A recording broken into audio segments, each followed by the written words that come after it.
Thank you. What?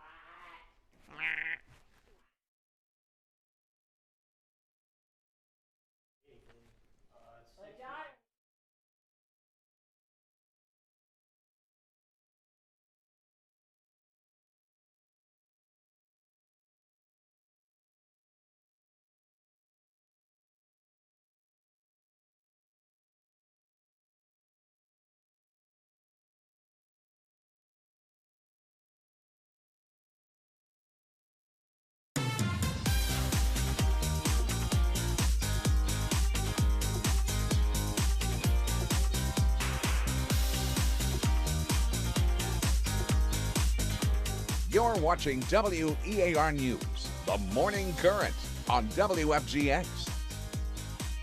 Good morning, good morning. 7 a.m. on the Morning Current. Welcome, I'm Laura Hussey. And I'm Jared Willis. We'll get right to it.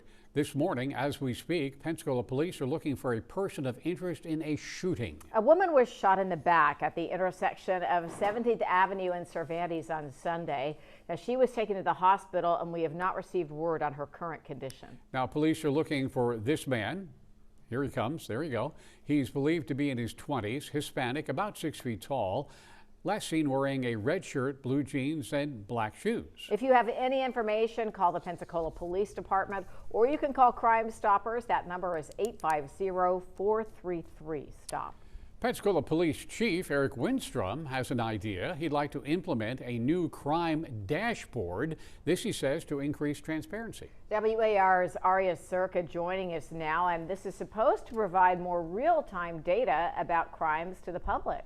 The dashboard would be accessible to the public 24/7 and include a map of crime statistics and other calls the department responds to. Windstrom says residents could use that map to determine how safe or unsafe parts of the community are. He helped implement the same system in Grand Rapids. There, it was marketed as helping you build a safer community. What we had to have is actually programmers come in, change our record system so that we can hopefully very soon put out a new public safety dashboard, forward-facing public safety dashboard, so that people can actually see and compare what's the crime like in the city of Pensacola with other jurisdictions of similar size. The map would also benefit the police department. It would help focus crime reduction efforts and frees up staff availability. Windstrom says the dashboard cut down on the amount of records requests asking for crime statistics in Grand Rapids, allowing other requests to be processed faster. Laura, Jared? A lot of people commenting about this on social media. Here we go. Some said it was a great idea. Others fearing more problems. We'll start with Jess. Escambia County has one. Makes sense that PPD should have one too. Sherman writes, it's a double-edged sword by being good for people moving to Pensacola and bad for good people living in highly active crime areas. And Jay said, nice way to raise the insurance rates. Escambia deputies on the hunt now for a man they say could have some information about yet another shooting. In this instance, 21-year-old Trenton Mason is wanted for questioning. Investigators believe he has information about a deadly shooting at the 850 Event Center. One person was killed, 2 people shot outside that venue on Delano Street about 10:30 Friday night. Witness says leading up to the fight, the victim was in a physical altercation with several other people. The investigation, they say, is ongoing. No suspects right now. Anybody with information is asked to call the sheriff's office or Crime Stoppers. A woman in jail this morning after bringing a child to the hospital with injuries that they say are consistent with abuse. 33-year-old Anisha Blunt was booked into the Escambia County Jail late last night, about 11:20. The charges have not yet been posted, but the sheriff's office says yesterday she brought a 3-year-old boy to West Florida Hospital, and deputies say the child had life-threatening injuries to his head and face that were consistent with severe abuse. Sheriff's office says when hospital staff started to investigate, Blunt took off with the child. They tell us Blunt has been caring for that child since January under foster placement. The child now getting some medical care, of course. We'll find out more about this as time goes on. Let you know right here. 4 minutes after 7 o'clock on a Tuesday. When you step out this morning, you're going to go, well, now it's a little bit warm. Yeah. It's definitely warm. Very humid as well. We're certainly feeling that humidity. It's going to stay warm as we head into the day today. We're going to keep warm tomorrow, and then things start to change as we have a couple of rain chances move through. So that is going to be what we have starting tomorrow evening. It'll be a little bit of a different forecast. But for today, we're still looking at mostly calm skies. We're in the 70s. Look at those temperatures. 66 in Jay, 66 Milton, 73 in Navarre, Pensacola, 66 in Gulf Shores. So we are all looking nice and warm this morning. Very humid. Radar is still dry though. So we're not looking at any rain. We'll have a small chance of some showers as we go into your afternoon. It would be a very isolated chance though. Rain chances really don't pick up until tomorrow evening. As for your winds, they are coming in from the south about 3 to 6 miles an hour. We're looking at some lighter winds right now. As you head out and about, your temperatures are going to be warming up. We're going to go from those 60s and 70s, already a warm morning, upper 70s by the time you hit 11 a.m. And your highs today are going to be in the 80s. So we do have those low 80s along the coastline, and we'll get into the mid to upper 80s inland. So it is still going to look warm as you head through the end of the day. Let's get a look outside, shall we? This would be 110 or I-10 rather, near 9 Mile Road. As you can see, traffic there moving smoothly. All right, Pensacola's Keela Richardson in the top 5 now on American Idol. Yeah, it's exciting. Last night was Taylor Swift night, and I know we were like, what is she going to sing? She sang Lover. The comedian Nikki Glaser, she was the guest judge. This was a big night. Keela actually performed twice, two-parter. In the first half, she sang the Taylor Swift song. Let's just give you a listen on that first, because it was pretty amazing. Next week is Idol's 20th high school reunion. They'll be singing favorites from 2006. Original Idol judges Randy Jackson and Paula Abdul will be back to mentor the contestants. And Dancing with the Stars pros will be there as well. That's when they cut it down to the top 3. Yeah, you know, if Keila makes it, we're going to say that she's going to make it. Idol comes to Pensacola to feature her hometown. City says it's tentatively planning a free concert and parade at Wahoo Stadium and Community Maritime Park. It would happen May 6th. Okay, then the big finale is coming up May 11th, and Keela's going to be performing at the Pensacola Sanger on July 25th. They've already got this planned, so you can grab tickets. It's called Keila Richardson and Friends. Tickets are going to start around $50. It should be an amazing show. Close to 200 people commenting about this on social media, congratulating Keila on the accomplishment. Debbie says, boy, they're all great, but my money is on Keila. Angela writes, she nails it every single time. She better win. And Pam says she did Etta James right tonight. Such a beautiful voice that God has blessed her with. You go, young lady. I love that. The city making plans for that homecoming concert to celebrate Keela's success in the competition. If you want to know more about that, just scan the QR code right there on your screen. That will take you to our website where you will find all the details. Here on the Morning Current, we really want to know what's going on in your world. You can send us pictures and videos and more. You can text WEAR-TV to 95577. Easier still, just chime in from our websites. And ahead, are the White House and the Pentagon on the same page? The question being raised after reports that the vice president was questioning the Defense Department about how many missiles the U.S. actually has. And the First Lady going head-to-head with Jimmy Kimmel. Yes, yet again, this time about jokes he made last week. We'll have that story. Let you know. 8 minutes after 7 o'clock. Brooke, do you need to go visit There's the... a drop. Oh, Yeah, It's coming. keep working on that. Hang on. Take a coffee break with us. Please do.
There is a new report in The Atlantic that's raising questions about what the president is being told about the war in Iran by some of his close advisors. And this report says Vice President Vance has repeatedly questioned the Defense Department's depiction of the war, specifically in terms of whether the Pentagon is understating what appears to be a drastic depletion of U.S. missile stockpiles. Pentagon claiming U.S. weapons stockpiles are robust. Now, The Atlantic claims that the vice president expressed concerns about the availability of certain missile systems. White House yet to publicly respond. And meanwhile, Iran has now proposed reopening the Strait of Hormuz in exchange for being allowed to collect tolls from ships that are passing through. Secretary of State Marco Rubio dismissed that idea.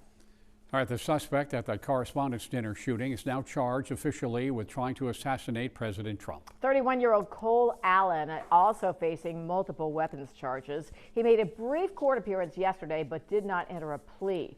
Officials say he was carrying a 12-gauge pump-action shotgun, a .38 caliber pistol, and 3 knives. They say he fired one shot. Agents fired back. They say a Secret Service officer shot in his bulletproof vest may have been hit by friendly fire. Allen was tackled and then, by the way, not hit with any shots. Now, sources say a social media account that belonged to Allen appeared to have shared multiple posts, including one saying, quote, "Trump must be removed from office. He has no capacity to do the job, and he's destroying us." Now, Allen could face life in prison if convicted. The White House blaming Democrats for fueling attacks against the president. Democrats say they've also been the target of recent attacks. Jimmy Kimmel insisting now that a viral joke he made last week was not a call for violence against President Trump. He made the joke Thursday, a couple of days before the Correspondents' Dinner shooting, said that First Lady Melania Trump had, quote, "the glow of an expectant widow." Now, last night he said it was a very light roast joke about the fact that he's almost 80 and she's younger than I am. It was not, by any stretch of the definition, a call to assassination, and they know that, unquote. The president and first lady have since called for Kimmel to be fired. Kimmel said last night he rejects hateful rhetoric, and he suggested the president should dial back his own comments. Kimmel also had some words for the first lady. Here's the quote. "I am sorry that you and the president and everyone in that room Saturday went through that. I really am. Just because no one got killed, that doesn't mean it wasn't traumatic and scary. We should come together and be the best." Last year, as you may remember, Kimmel was briefly suspended over comments about the assassination of Charlie Kirk.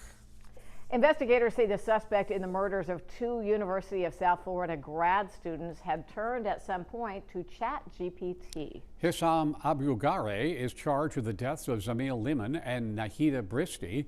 Liman was his roommate. His body found in a trash bag on a bridge in Tampa Friday. Second body found Sunday, but not yet officially identified. Court records show 3 days before the 2 went missing, the suspect had asked ChatGPT what happens if a person is put in a black garbage bag and thrown in a dumpster. Over the next few days, records show he went back to Chat, asking about phone records and missing endangered adults. The suspect is due back in court for a status hearing. That should happen tomorrow morning or Thursday morning. And now Florida Attorney General James Uthmeier is expanding the criminal investigation of the parent company of ChatGPT, OpenAI. Uthmeier first launched a criminal investigation against OpenAI last week, says the suspect in the mass shooting at Florida State University last year used ChatGPT to get advice on how to carry out the attack. Under Florida law, individuals who counsel or assist someone committing a crime may be held just as responsible as the perpetrator. The investigation is part of Florida's effort to hold companies accountable when the technology is used to commit crimes. Now, the Office of Statewide Prosecution subpoenaed OpenAI, requesting extensive information on its guidelines. And a follow-up from a story we brought you yesterday, the Department of Justice blocking the release of evidence surrounding the terror attack at NAS Pensacola in 2019. That Saudi student pilot shot and killed 3 American service members, injured 8 others. He was a student pilot from the Royal Saudi Air Force. The victims' families have filed a lawsuit against the Kingdom of Saudi Arabia, claiming the Saudi government was aware the gunman was radicalized before he went to flight training at NAS. The DOJ, they say, is not giving them the evidence they believe they need. We, of course, asked what you think about this. You think the report should be released. 100% of our respondents said yes. The central U.S. is trying to clean up this morning after a pretty brutal round of severe weather. Storms blew through yesterday, strong winds causing damage to homes in Wisconsin and Michigan. In Kalamazoo, crews had to rescue people trapped in their homes that were trapped there by downed trees. The falling trees are blamed for at least one death in that area. And in Kansas City, Missouri, heavy rain led to swollen creeks and flooded roads. This is after days of severe weather across parts of the plains and the south. There have been more than 50 tornado reports since Thursday, and at least 2 people were killed by tornadoes in Texas.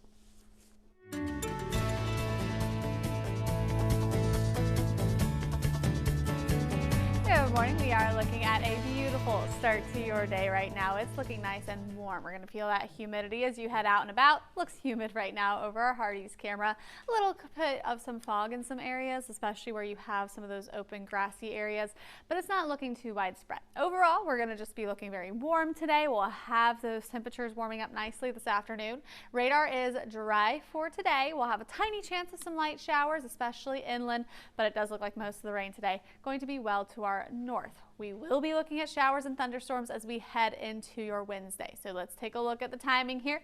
As you head into your Wednesday, we are going to be looking at mainly clouds, a few little isolated showers through the afternoon, early afternoon. By the time you hit the evening, showers and thunderstorms are going to be moving in. Going to be closer to around either 6 or even 7 o'clock for Mobile, about 8 to 9 p.m. going through Century, Pensacola, 9 to 10 through Crestview, Destin. Now this is going to be an area where we do have a small threat of severe weather, so we're watching for that threat anywhere from between 6 and about 11 p.m. for the timeline there. Behind it, we're not done with the rain. We could still see some heavier showers mixed in here, so rain chances could be around through those early morning hours on Thursday. Look at that heavy batch of rain moving in. It is going to be continuing through the day on Thursday, batches of rain, then you'll have the clouds, and we'll have more rounds of rain through the day on Thursday. So you will be looking at a decent chance of rain Thursday. Same thing on Friday and Saturday. Rain chances increase even more. Now overall, there is that severe threat on our Wednesday. Level 1 out of 5 for gusty to damaging winds, with especially that first couple of rounds that we'll be seeing Wednesday evening, Wednesday night. So that's something we will keep in mind as we go into late Wednesday with that low end severe threat. As for our temperatures, they are going to be warm today. 60s and 70s right now, highs in the 80s. After all of this rain moves through, by Sunday especially, you'll notice temperatures go down. We'll already have temperatures lower a bit into the 70s for highs for the end of the week. The biggest change will come over the weekend with the lows. We're going to go from 70s and 60s for those morning temperatures into the low 50s for Saturday, Sunday. So a bit of a change there heading into the weekend. Let's take a look at your CTM rain forecast. We have 1 foot for the Gulf. We are also looking at your yellow flags flying with a good chance they will stay yellow or green later today. Here's that week ahead. Temperatures staying in the 80s for today. We'll have our rain chances increasing tomorrow evening.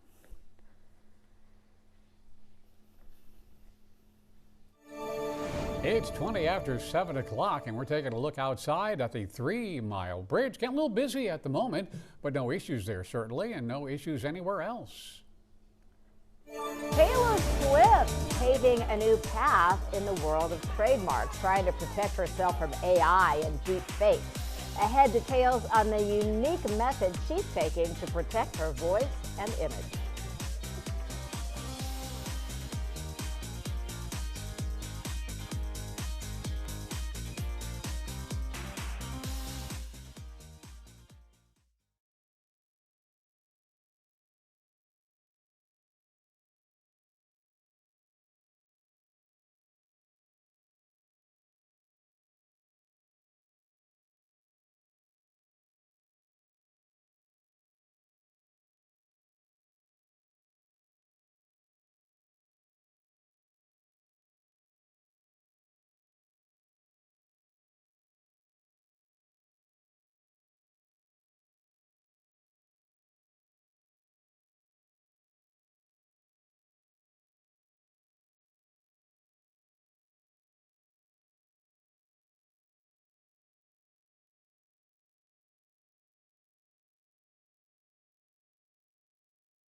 All right, we have a quick update for parents with students at Destin High School. School officials posted about 10 minutes ago that the power is out at the school, so now they're operating on a 2-hour delay, set to start at 10 a.m. for students and staff. Buses will also run 2 hours behind as well. Now you know. All right, monitor Facebook for updates, by the way. They'll keep you posted there. Let's get to Taylor Swift because she's taking some steps, pardon me, probably some unusual steps to protect her voice and likeness from AI. Here's a new deal. She filed not one, not two, but 3 trademark applications as of Friday. 2 for the voice, 1 for her image. Yeah. Yeah, the third application, is for the image of her on stage, including photos of her in her sparkly bodysuit holding a pink guitar. She has been targeted of deep fakes used to promote brands, and experts say they're registering a celebrity spokesperson voice as a new use of a trademark registration. It has not been yet tested in court. Yeah, she gave them, I think, 2 different clips of her voice in different vocal registers to try to do that. Historically, singers have relied on copyright law to protect recorded music, but of course AI creates this gap because you can generate entirely new music mimicking a person's voice. And she's hoping that the trademark voice could be considered confusingly similar, okay? A confusingly similar, quote unquote, as a key standard in trademark law. There you go. We'll see what happens. Hopefully she doesn't have to challenge it, but maybe she has some ammo now. Chime In is sponsored by Pensacola Habitat for Humanity. Good morning. Thank you, Dale Jernigan. Entitled, "What are the locals I ran into the other morning?" How did he get so close? Those are great shots. And this is from Kathy Gumman. My mom turned 100 years old on April 27th. Happy birthday. Happy belated birthday. Yes. All right. Back to the hard news in just a minute here on the Morning Current. Florida may be getting a brand new congressional map just in time for the midterms.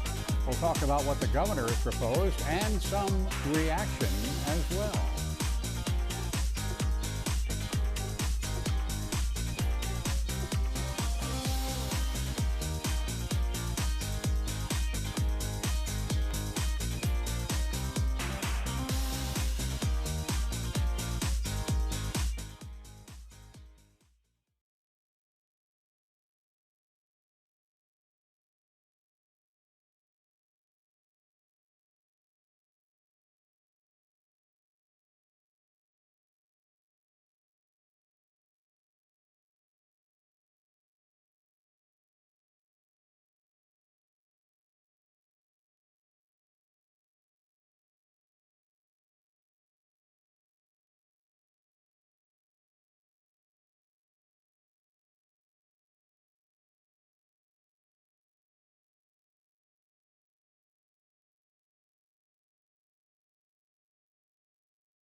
Governor Ron DeSantis is unveiling a new plan to redraw the state's congressional district map. As you no doubt know, those maps generally get redrawn every 10 years. Florida changed it map 4 years ago, and the governor wants to change it yet again. The new map reconfigures 4 specific districts, breaking apart some Democratic strongholds. If it's adopted, it could add up to 4 Republican-leaning seats. And it is believed by any number of people that a legal fight may already be taking place. Florida's Constitution bans drawing districts that favor one party. That means intent would be a key question in challenging the governor's proposed map. One former top state advisor named Steve McNamara says the governor's own words might create problems. I think he's handed the opposition a gift because, publicly he's called for a session because he wants more Republican seats. And the court will look at intent. Democrats say the shift is no accident. Some Republicans are holding off on taking a position, say their job is to review it, not to prejudge it. Governor DeSantis revealed this plan less than 24 hours before the special session in which it will be discussed. The governor did not directly send it to lawmakers before it became public. Now, even if the map passes, the final decision could come down to a court somewhere. There's a possibility the map could be signed into law before the 26 midterms. A lot of comments, over 450 on social media about this. Some say it's a great idea. Others say, well, it's flat out illegal. Lackey says, unlike Virginia, Florida has every right and reason to redistrict. Thousands and thousands of New Yorkers and Californians have moved to the great state of Florida. We are redistricting because we need more representatives in Congress. Now, Liz writes, let the voters decide. Aaron says in 2010, Article 3 of the Florida Constitution was amended to forbid this very activity. More from the governor. Governor DeSantis signing new security protections for Florida's houses of worship into law. This bill allows armed volunteers to serve as security guards in churches without a professional security license. This from a growing pattern, they say, of religious institutions being targets for violence. The goal is to cut costs for smaller congregations who can't afford to pay for security details. The bill's sponsor, Northwest Florida Senator Don Gates, says it also eliminates red tape. Adoration for a New Beginning Church in Pensacola is ahead of this curve. Reverend Marcel Davis says some of his members are already set up for professional armed security training. The new law is set to take effect July 1st. And a lot of people commenting on this story as well on social media. Thomas says, well, most of the churches in the area were armed to the teeth, whether or not it was allowed. Anyway, with all the church shootings over the last 10 years, I don't blame any of them. Michael writes, you don't need the government's permission to use lethal self-defense. It doesn't matter who you are. It is 7:31. Welcome again to the Morning Current. So glad you're here. Let's step outside. Well, sort of. Well, yesterday somebody said to me it's hot, and I said, Brooke, you can't say it's hot in April because you will not be ready for August. No. Listen, it is heating up out there though, so it's been a while since we've been seeing the 80s, and we are expecting the 80s again today. It's going to feel very warm this morning, very humid. We're seeing a touch of some light fog in some of the areas, but it's not too widespread there. Main thing you'll notice is just very warm. You definitely don't need the jackets today. You're seeing the clouds right now over Okaloosa Island. Temperatures are going to be anywhere from 66 to about 68 degrees, even seeing 70 now in Mobile. We have the 70s along the coastline, 72 Miramar Beach, Destin, Fort Walton at 74, 73 Pensacola, so we are all warming up out there. It's going to be a nice, beautiful afternoon. We'll have a few more clouds. Your radar still stays dry for today. We'll have a tiny chance of a light sprinkle, not looking too likely there. Our rain chances are going to jump up quite a bit by tomorrow evening, so we have some much needed rain in the forecast starting tomorrow. Winds right now, they're about 5 to 8 miles an hour coming in from the south. Very light breeze, but the winds pick up a bit. Heading out and about today, it is going to warm up. We're starting off in the 70s, already warm, getting into the upper 70s and eventually the 80s for those highs. We'll stay around low 80 inland or along the coastline. Inland, we'll get into those mid 80s. Checking out your Tuesday morning drive, and it's been so far so smooth as we look at our local roadways. I-10 and Pine Forest always start stacking up a bit right around now, so give yourself the appropriate amount of time. It's 7:33. Are you planning a trip to Henderson Beach in Destin? Well, there's a new rule out there, people. Well, this has specifically to do with the state park. So starting May 15th, all visitors will need to pre-register for a day use pass if they want to get into the state park. Now, the beach tends to draw big crowds, of course. This is to help alleviate traffic, they say, and congestion around the entrance. The day pass can be reserved up to 60 days in advance. For Destin Beach Pass holders, that's a separate thing. When you register online, you can use your Destin Beach Pass to avoid the daily park fee. You need to show it, though, when you come to the entrance gate. So what do you think? Do you think requiring a reservation for a day pass to the state park is a good solution to traffic? Well, scan the QR and answer our question. We'll share the results, of course, tomorrow morning right here. I'm peeking. I see how they're leaning. All right, today is day 2 of King Charles and Queen Camilla's first ever state visit to the U.S. It's been a while since a monarch or two of the UK visited. Queen Elizabeth, the last to do it in 2007. On the first day of their trip, they were welcomed at the White House by the President and First Lady. And videos shared on social media by the White House, supposedly they're looking at a new White House-shaped beehive, which, by the way, I have been waiting for all morning. I guess I'm going to have to, hit the interwebs after the show. The monarchs also attended a garden party at the residence of the British ambassador. Later on, King Charles will deliver a joint address to Congress, followed by that state dinner. The King and Queen will then head to New York City. Well, it seems we are growing across America more pessimistic about the economy. Here's your new poll from Gallup found that 47% of Americans saying the current economic conditions are poor. That's up 7 points from March. 73% also say it is getting worse. Again, that's an increase from last month. A separate Fox News poll, same kind of news, 70% of registered voters saying they feel the economy is getting worse, and that number is up 15 points from 1 year ago. And lastly, a Marquette Law School poll found 7 in 10 Americans believe inflation will increase over the next year. So we asked, how would you rate the economic condition of the U.S. today? And you can see the results. 66% agreeing that the economic conditions are poor, 15% fair, and 19% good. A long-standing barrier for marathon runners has officially been broken. Details on the race that 2 different runners finished in under 2 hours. If you believe some houses are haunted or that you've experienced paranormal activity before, we have the study for you. Could there be more science behind those spooky experiences than you think? Stay here. Anyway, just think about that for a sec. We'll talk about it in a couple of minutes. Right now, we're just going to take a cleansing breath and enjoy a coffee break.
Okay, I've been wanting to just talk about this for like the past 48 hours, but 2 runners have shattered the 2-hour marathon, the sub 2-hour marathon record.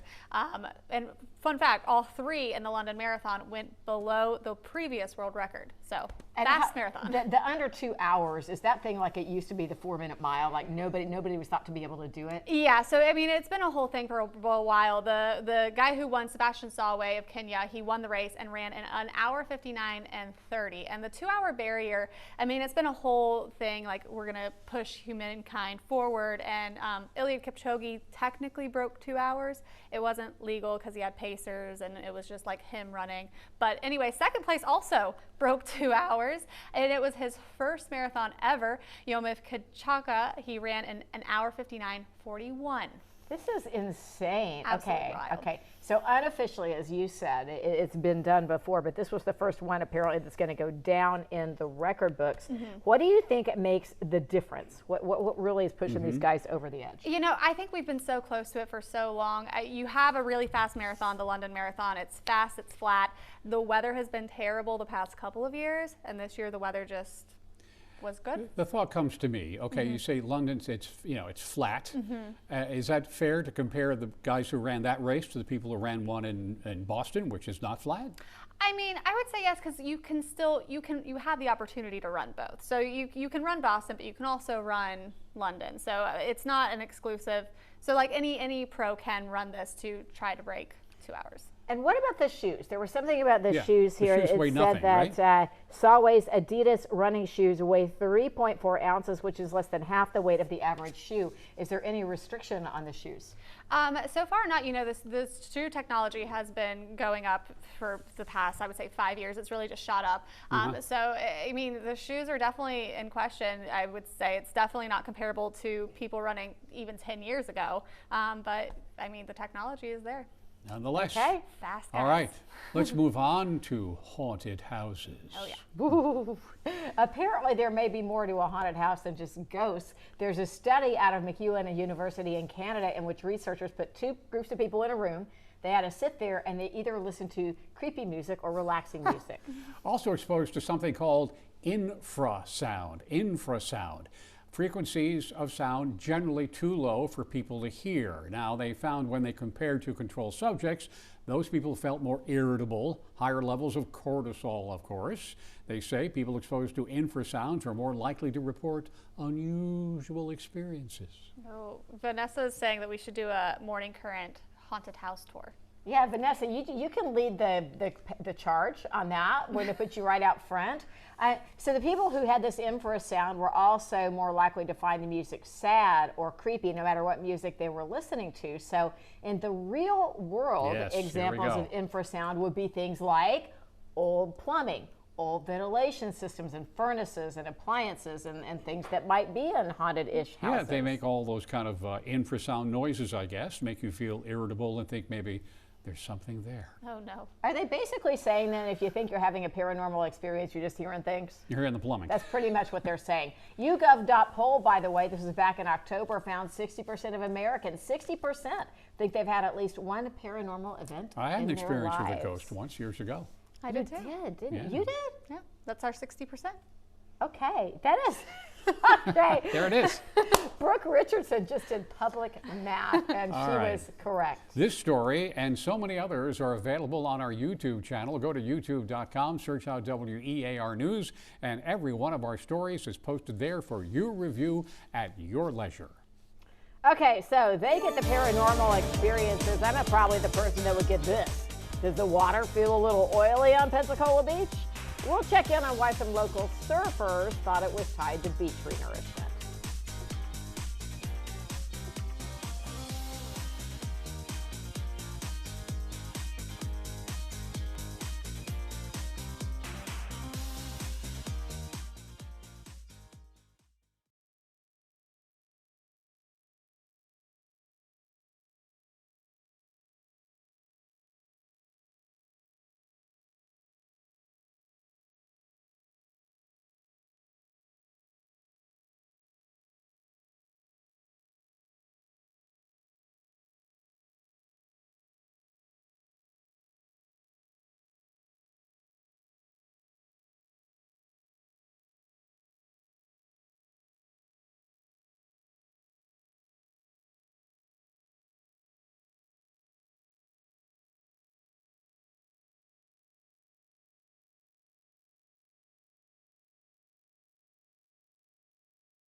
Good morning. At 7:56, we have some surfers on Pensacola Beach who are saying they're noticing a greasy, oily film on their skin after getting in the Gulf. Now, some of them believe that it's tied to the ongoing beach renourishment project.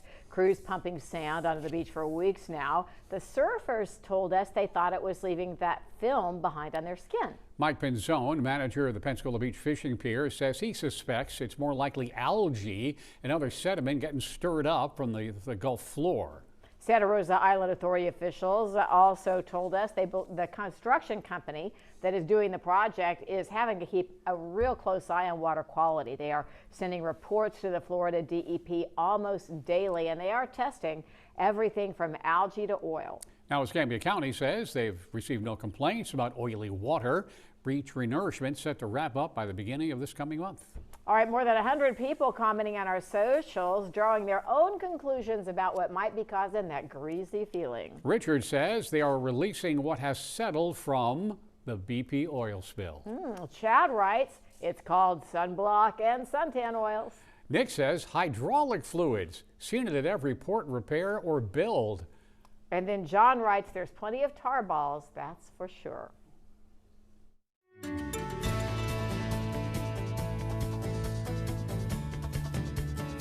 Well, in some instances, you use the tools and the equipment and the resources you have at hand to accomplish a certain goal. This is our producer AJ's favorite video of the day from Ukraine. This happened last week.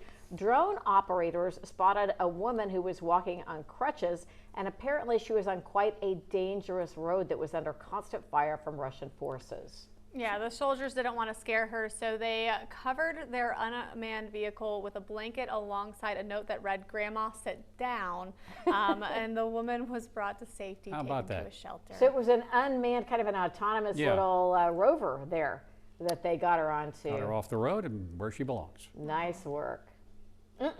Okay, so we are moving into definitely warmer weather now, because when you walk out the door and it's not cold anymore, that's how you know. We're getting to the H&H forecast, yeah. And you know what? It's almost May, because it's always hot by May. Yeah, and it's looking warm. You know, you already have that moisture on your windshield from the humidity this morning. You're going to be looking at that humidity right now. We're taking a look over our WeatherNet camera over Okaloosa Island, and you can see the clouds this morning. We're looking at that humidity. Temperatures are going to be warming up today. Here's a live look over Hardy's camera, and you can see also it just looks humid, a little bit of a haze. We do have some light fog, but not too widespread this morning. Now, the radar is dry today. We're going to stay very hot with those temperatures in the 80s for your highs. Small chance of rain inland, but it doesn't look too likely. Best chance of rain comes in on Wednesday. So we do have your showers and thunderstorms as we head into Wednesday night. It does look like it's going to be more evening, but you can see through the morning, afternoon, we'll have clouds, maybe a chance of a sprinkle. After about 5 p.m., those storms are going to move closer to us. This is around 8 p.m. moving through Mobile. Pensacola around 9 to 10 p.m. Now, timing could be anywhere between 6 p.m. and about 11 p.m. here. You can see it's out by 11 o'clock. That is going to be our severe threat. We still have rain behind this. We'll have some heavy showers and thunderstorms early Thursday morning. You can see 2:30 in the morning on Thursday. Heavy rain moving through Mobile, coming into Century about 3 a.m. Pensacola 3 to 4 a.m., 4 to 5 a.m. into Destin, out by 7 o'clock. We're still going to have rounds of rain through the rest of the day. On Thursday, we'll have light showers and then clouds. It's looking like some much needed rain is heading our way as we head into the end of the week. Now, with that first batch of rain that's moving in late Wednesday, we're going to be seeing a chance of severe weather here. We're under a level 1 out of 5, so our main concern going to be those gusty to damaging winds that could move through. So make sure you are prepared for the chance of some of those stronger storms that move in late Wednesday. Now, temperature-wise, we are in the 70s. We'll be in the 80s today. After those rain showers move through for the end of the week, temperatures settle down slightly. So we'll start to get into the upper 70s for highs. You'll notice a change for Saturday, Sunday as we will wake up again in the 50s. Kelly up, it's the Jetsons in real life. The coolest video. New York closer than ever to having air taxis, and we will show you the first test flight. I will be enthusiastic.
Maybe you've had to spend your whole life dreaming of a little car that would lift up out of traffic and carry you along.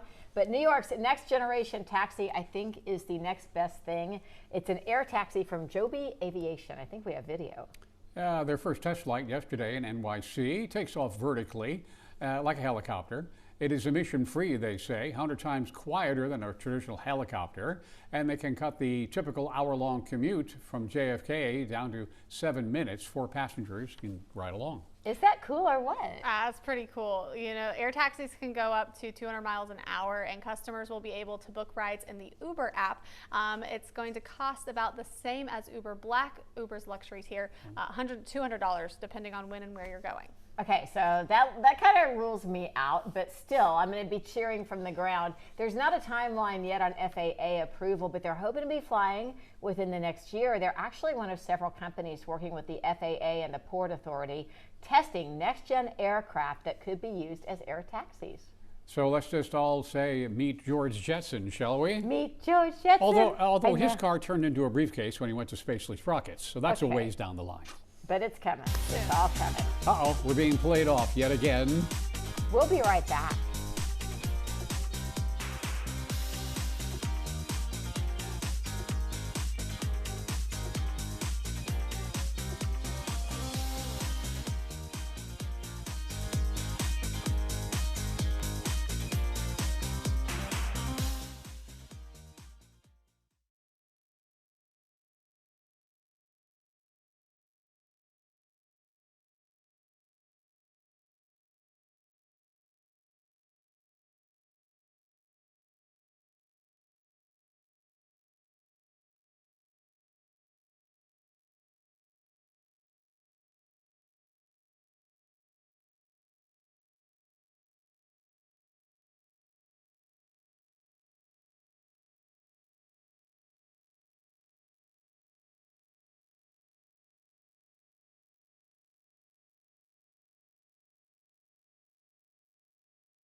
Good morning. We are going to be looking at those nice conditions right now over our Okaloosa Island camera. Overall looking nice. We do have your temperatures starting off warmer in the 60s and the 70s right now.